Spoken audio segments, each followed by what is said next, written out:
Greetings, everybody. Once again, it's your boy Steve B, joined with my friend Maggie, Hey. and we are having a very special episode of Manic Medicine. Triggers. Episode 10 Manic Medicine. And what we're going to be talking about today is it's not Your mom wrote a letter. What's that? Your mom wrote a letter. My mom it's not a letter, it's a list. I asked my mother to make a list of what signs that she sees when I'm heading towards having a manic episode. She made a list. I asked her to make a list because this is based on a video that I saw online, and it's an interesting video to have, and it's interesting to be able to look back on it now when, I'm medicated, and I like to say I'm straight right now, meaning my head's level, this and that. So me and Maggie keep each other in check like that. But I'm gonna go down this list, and Maggie's, I guess, gonna have some commentary on that. First thing. Always. First sign that Steve is going off the deep end, not sleeping enough. And if my mom knows that, well, see, I don't live with my mom anymore, so this is like from the past. But not sleeping enough. That's huge. People overlook that so much. It's the value of sleep for mental health. Yeah. Fuck. And you know what? I made a list myself one time on how to induce a manic episode on purpose. Now, why would a person with bipolar want to purposely induce a manic episode? Why have you ever done that before? Science? What do you mean by science? I think it's like testing your body's limits, like your brain's limits, and you want to see where your line is so you know what's your baseline and what's not. But like to purposely want to do it. Like this is what it was. This is what it was for me. This was what the cocktail was for me. Don't stop sleeping altogether. Drink tons and tons of caffeine and coffee. Don't eat any food. And just pick something to become obsessed with. What's that? That sounds like manic behavior, don't you think? Yeah. That's what it was. But for my mom to be able to see that I'm not sleeping, how would my mom even know that I'm not sleeping? Maybe you mention it, like, oh, I only got such and such hours of sleep last night. But I would keep it whenever I was getting manic, though. I would keep it from her. I didn't want it. I wanted it to be a secret, because it was like, oh, I'm gonna go on manic vacation and have a good time. That's what it was like. I wanted to get manic, but for her to see, this is what it was. I'd be like waking up the next morning, and I'd wake up. She'd know I was up all night, and then I'd be up like at 8 a.m. before she had her coffee. That's how she knew, because I was up before she drank her coffee. Step number 2. Okay. She also says, get loud music, etc. So I was pounding loud music, and I didn't give a shit if I was pissing people off. That's one of the signs. Do you like loud music? Do you pound loud music? You don't have big speakers though, or do you? I like loud music sometimes, but I feel like I just don't even really hardly listen to music anymore unless I'm in the car. You don't listen to music at your house? Yeah, if I'm cleaning. Do you do things like whenever you're getting manic? Do you do things on purpose? Have you ever noticed, like, it's harder to remember what it's like to be manic the longer you go without being manic? Because I'm going on, like, 8 months now, and, like, I feel like it's so hard. Like, it feels like a distant memory of what it's like to be completely overwhelmed by the illness. I tell people that it's like I lived several different lives. Yeah, because you're like, because my mind state changes so many times. It's like, oh, that was this period of time. That was one of my lives. From like you know, from March 2017 till till uh till 2019. That was the period when I went off the deep end, and I was in the hospital for 5 months. Then I got out. Then I got my own place. Then it took me basically 2 years to recover. That's a chunk of time right there. And now that I'm recovered, quote unquote, recovered, this is like this is my new life. Recovery. Yeah, you're always in. Yeah, you kind of are always in recovery for sure. But this is like my new life. My new life started when I became sober in June. So from June 2021 till now, which is November 2021, this is my new life. You know, new mind state, new mark on life, right? Yeah, for sure. Like, I don't want to get you off your list, but no, we don't have to get. We don't have to. With my recovery, I feel like I'm finally at this point where I can like take on more responsibility, and besides like what I was baselining at when I got out of the hospital last summer. My baseline was just, keep myself alive, keep my daughter alive, keep everything alive, and kind of hide, because you're embarrassed when you get out of the hospital, and it's like, yeah, people don't know how to act around, or not necessarily act around you, but maybe you're on even your online life. People are like, they don't know how to trust you. Yeah, they're keeping an eye on you. What are you gonna do next? Yeah.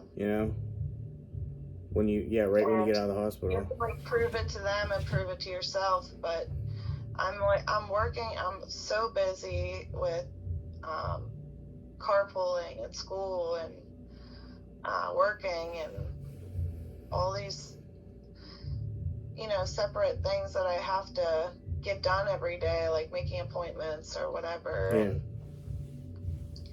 it's just amazing how as long as you're taking care of yourself and maintaining your baseline, which is like the sleep and the eating right and the not consuming too much caffeine. Yeah. Like those are ways to like avoid, psychosis and losing touch with reality. As long as your baseline is like just keep yourself safe, keep yourself alive, like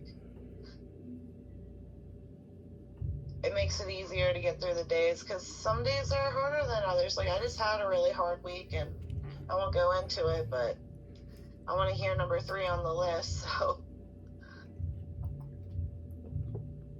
you're doing great, Maggie, and I can see it. I can see it myself. I don't even, you're pretty open about your stuff on your social media, and when I say social media, I'm not just talking about Facebook. You haven't made any TikToks in a while, but I was seeing when Maggie's in TikTok mode and you're feeling creative, I know that's when Maggie's doing good also. I lost all my rhymes. Like I still have them, but I have to. Your freestyles and your stuff you've been writing. Yeah. You lost it, all that? I still have it on my iPhone, but I can't figure out how to get it on my Android. Well, I had much pleasure hearing your freestyles and your stuff you wrote, because I've told you I might be a lyricist, but the way that you write, it just flows out of you, And I know you don't have to think. I have to think so hard whenever I'm writing, and it just comes so natural to you. I'm a little envious. So Sometimes, like, you got natural usually, talent, natural talent. thank you. I think you do too. And I think it's just like, I don't always, it's not always at the tip of my tongue, you know? Like, sometimes I have to think about it, but other times, like, it's like, it kind of is like, and I'm sure you feel it too. Like, you're like, oh, this is it. Like, this is good. Like, but a lot of it is just trying to come up with something. I don't know how we got off on this topic, but thank you for. It's all right. We're just talking. We're just some friends here talking, you know. So. Yeah. Thank you for saying that I did good and do good and. Absolutely.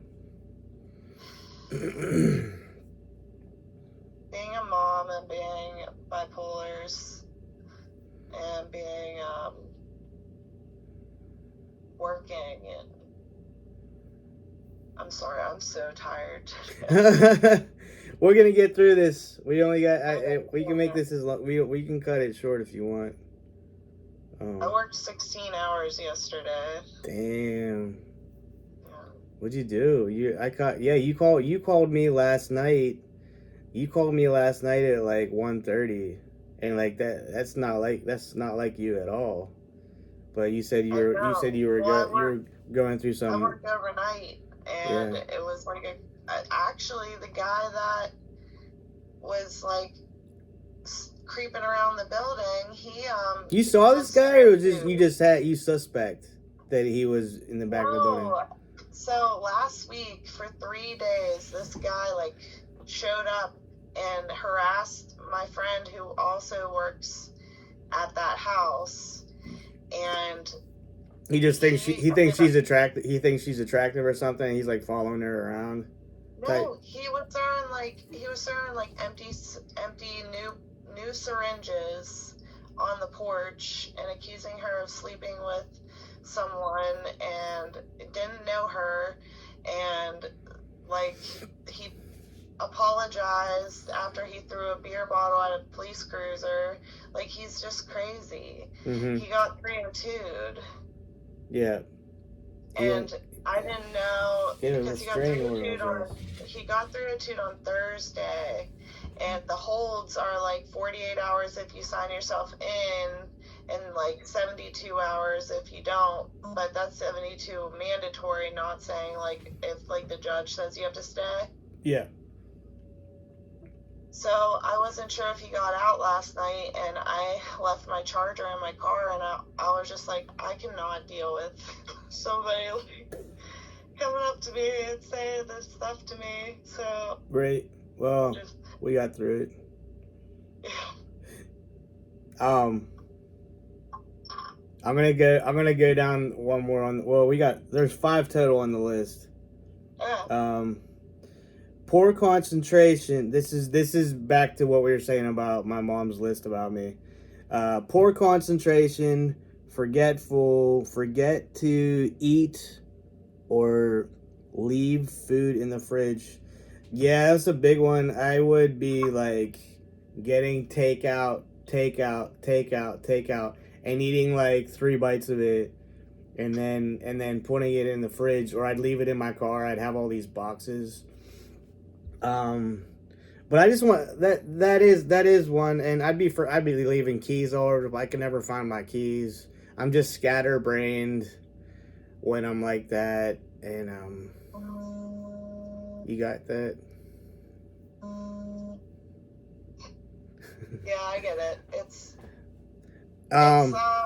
important to take care of yourself, and I'm sorry, I got a spam call. Shit. Dude, what was I gonna say? Do you ever feel like? Do you recall whenever you were when you were starting to get manic? Do you get that feeling like it's in your face, it's in your chest, like you feel like the inside of you feels like it wants to burst through your skin, and it's like this overwhelming feeling, and it like builds up. For me, it builds up in my body, and I feel like I'm gonna burst through my skin. I feel like I'm gonna explode. I feel like I'm just gonna die.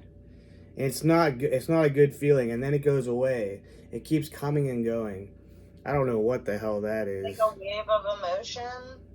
Maybe. I don't know if it brings on emotion in me. But it would come and go. It's very scary. I don't even remember the last time that happened. That's not on this list, but that's happened to me before. Fucking mania. Fucking mania. Mm-hmm. Risky behavior, i.e., driving too fast. Yeah. Running stoplights. Shit, I do that whenever I do that on the regular. No, but I know what she means though, because I made a video of it this last time I was manic. And by the way, the last time I was manic was very minor.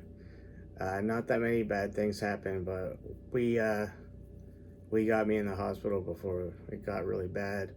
But I made a video, and I was on the Parkway, and I was driving like 110 miles an hour from Pittsburgh to my mom's house or to my apartment. I can't remember. And I got it on. I just kept on filming stuff myself. I kept on filming myself doing stuff. I have like dozens of videos that are on private on my other channel, which I made another YouTube channel during my last Manic episode. I made a bunch of weird ass fucking videos that I had to put on private, and I could still watch them. Nobody else can, but I was making some weird shit, filming some weird stuff, and I was fucking sober the whole time too. That's the craziest part. I was sober, and I was like just high on caffeine. Cheers. But any substance that you abuse can, backfire. When you're, my gosh. What the fuck was that? Drew. Jesus Christ. What's up, Drew? He's the worst. I thought it was a cat. No, Drew. Being a douche. Jesus. He scared the shit out of me. What's risky behavior for you? Like, what would risky behavior be? Promiscuity. That's what I was gonna say, actually. I wasn't banging anybody. I think it was open for me because it was more of a concentration, like, because when my ADD isn't kept in check, like, that's when my psychosis comes back. Your face is cut off from the there you go. Yeah, you're cut off. I just didn't, so we can see your lovely face. There you go. What were you saying? I can't even tell you. I'm so tired. Fuck. I'm sorry. Steve gets irritable and edgy. Yeah. When he gets manic. So yeah, you start yelling at your mom and stuff. Yeah, that's a big one. Well, I do too though. Like my fuse gets short. Yeah. I don't know what it is, but I don't want to talk about it too much because I don't want to upset her if she watches this. But yeah, my mom has the ability to really get under my skin, and she doesn't even have to do much to do it. Even now, I snap at her now, and I have the ability. I think I'm the only person in my house, out of my family, my immediate family, like my brothers and my dad. I'm the only one that has the ability to hurt her feelings, hurt her, and it makes me feel really shitty. But I don't know, something she does just gets at me, and then I react like a shithead. Sorry, Mom. Love you, Mom. Happy Mother's Day far in advance. We love you, Mom. Everybody loves you, Mom. I love you. Yeah, Mother's Day will be here before you know it, so. We got like 8 months. Yeah, time flies by. Yeah. So wellness. What do you do for wellness? What do we do to stay on track? How do we maintain what we have right now? I schedule everything. Like I have everything color coordinated in a schedule that tells me what I'm supposed to do. Yeah. At what time, and then I figure out how to fit in, eating and cooking and cleaning and taking care of like hygiene. So would you say you keep a rigid schedule? Like you do? No, you do? But I stick to the bullet points. Like yeah. So like when somebody like asks me to pick up a shift, it really fucks me over. Like if I have time to plan for it and put it in my schedule, that's fine. But like if they call me like last minute, and my boss had done this like a couple times because they had call offs, and I tried to like explain to him like, listen, like for my recovery, like I need to have things like ahead of time. Like I need to. You need to have the schedule ahead of time. You need to know what's coming up because you got your notebook that has all your bullet points, and you got everything already set up for the whole damn month. Yeah. And yeah. And what's your main job right now? Because yesterday, what did you do for 16 hours yesterday? Were you at the same patient's house for 16 hours? I did caregiving, and I was at 2 separate residences. Okay. So, you need to get it so you just have one client. Can you do that? Don't you think that would help you out? I don't know. I just keep agreeing to help people. Picking up some extra cash too. Yeah, for the holidays and. Right. Spam. No, it's Jordan. Yeah, I've definitely been picking up some extra shifts, but it doesn't fuck me over that much though. The only thing that affected me whenever I was picking up extra shifts is I didn't get to I wasn't going to the gym. Actually, Steve, because I know Peter got hit by a car earlier, so I don't know. You gotta go? Yeah. Alright, we cut this because I went down the whole list, so. Okay. Alright. Thanks for stopping by. As always. Absolutely, yeah. Have a good day and maintain where you're at.